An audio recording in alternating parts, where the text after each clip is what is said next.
यूदा के राजा योशिया के शासनकाल के प्रारंभ में चौथे वर्ष के 5वें महीने में अजूर के पुत्र हनन्याह गिबोन में रहने वाले नबी ने प्रभु के मंदिर में याजकों तथा समस्त जनता के सामने यिर्मयाह से यह कहा, विश्वमंडल का प्रभु इस्राएल का ईश्वर यह कहता है, मैं बाबुल के राजा का जुआ तोड़ूंगा। मैं ठीक 2 वर्ष बाद प्रभु के मंदिर के वे सब सामान वापस ले आऊंगा जिन्हें बाबुल का राजा नबूकदनेस्सर यहाँ से बाबुल ले गया था। यहोयाकीम के पुत्र यूदा के राजा यकोन्याह को और यूदा के सब निर्वासितों को भी मैं बाबुल से यहाँ वापस ले आऊंगा। यह प्रभु की वाणी है, क्योंकि मैं बाबुल के राजा का जुआ तोड़ूंगा।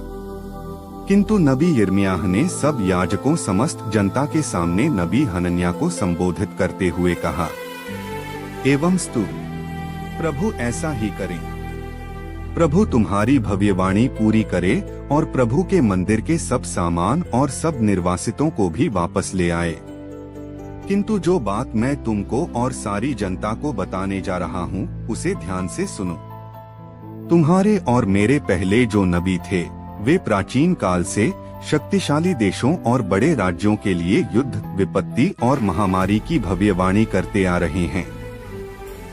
जो नबी शांति की भव्यवाणी करता है वह तभी प्रभु का भेजा हुआ नबी माना जा सकता है जब उसकी भव्यवाणी पूरी हो जाए।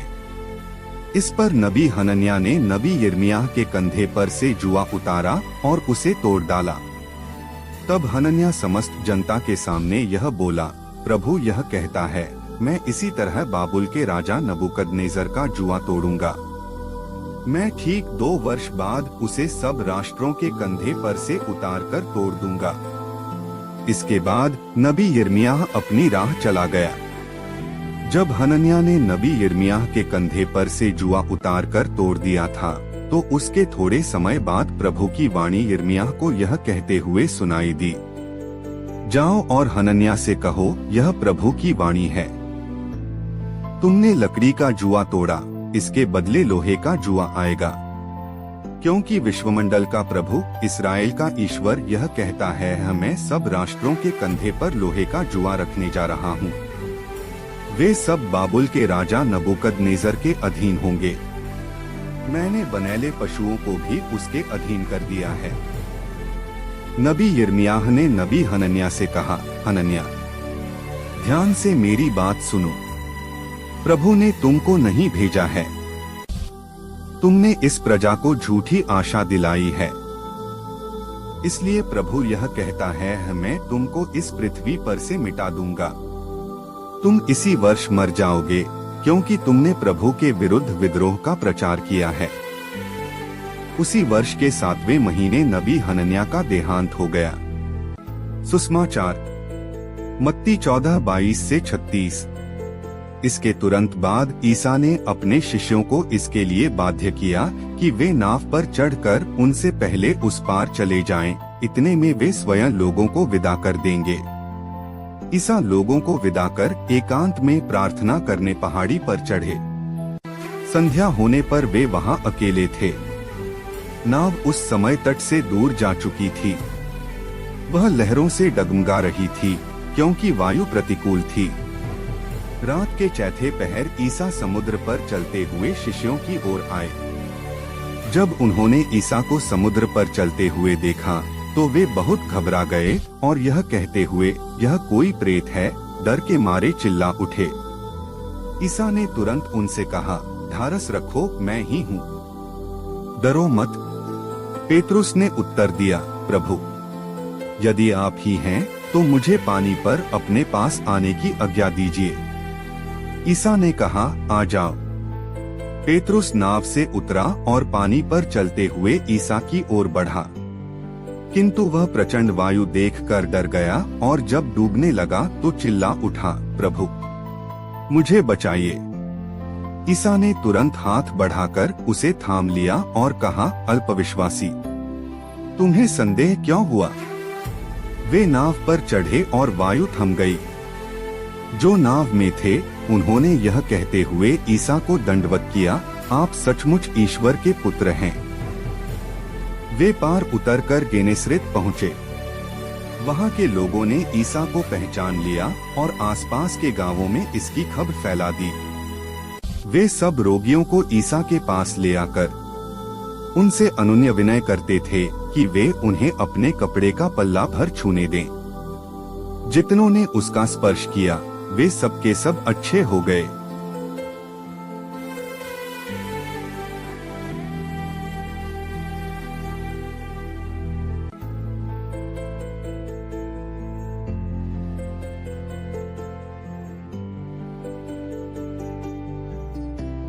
मनन चिंतन साझा करने में खुशी। सुसमाचार यीशु द्वारा 5000 लोगों को खाना खिलाने के चमत्कार को प्रस्तुत करता है। इस प्रकरण में दिलचस्प हिस्सा यीशु के प्रेरितों का रवैया है, जो सद्भावना से लोगों को विदा करना चाहते थे ताकि वे अपने लिए भोजन खरीद सकें। लेकिन यीशु ने उन्हें यह कहकर चुनौती दी, तुम उन्हें खाने के लिए कुछ दो। वे उत्तर देते हैं कि उनके पास केवल 5 रोटी और 2 मछलियां हैं। यीशु इस छोटे से भोजन का उपयोग करके चमत्कार करते हैं। इस प्रकार वह उन्हें साझा करने का पाठ पढ़ाता है।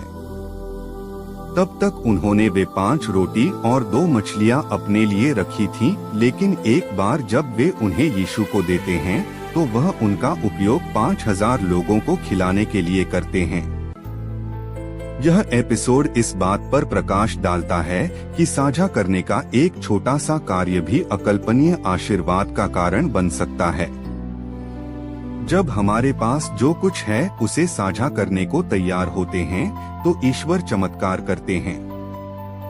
प्रेरितों की तरह हमारे छोटे छोटे योगदान भी महत्वपूर्ण प्रभाव डाल सकते हैं।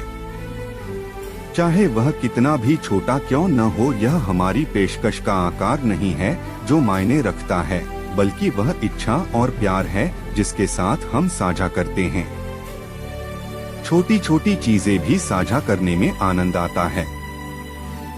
जब हम पर्याप्त देखभाल करेंगे तो हम पर्याप्त साझा करेंगे, और जब हम पर्याप्त साझा करेंगे तो सभी के पास पर्याप्त होगा।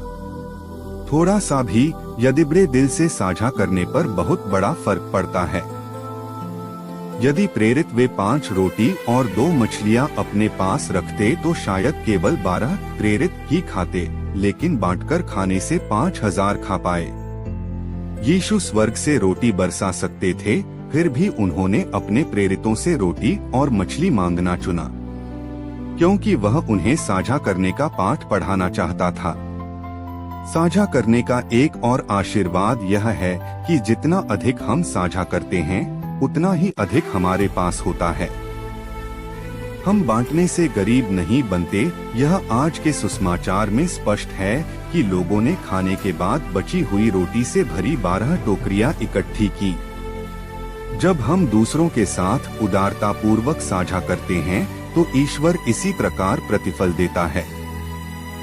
उन्होंने 5 रोटियां दी, लेकिन अंत में उनके पास रोटियों से भरी 12 टोकरियां बची। हम जो देते हैं वह ईश्वर हमें जो पुरस्कार देता है उसकी तुलना में कम है। आइए हम देने में उदार बने और बांटने में हमें आनंद मिलेगा। आज का सुसमाचार हमें रोटियों के चमत्कार की घटना पर विचार करने के लिए आमंत्रित करता है।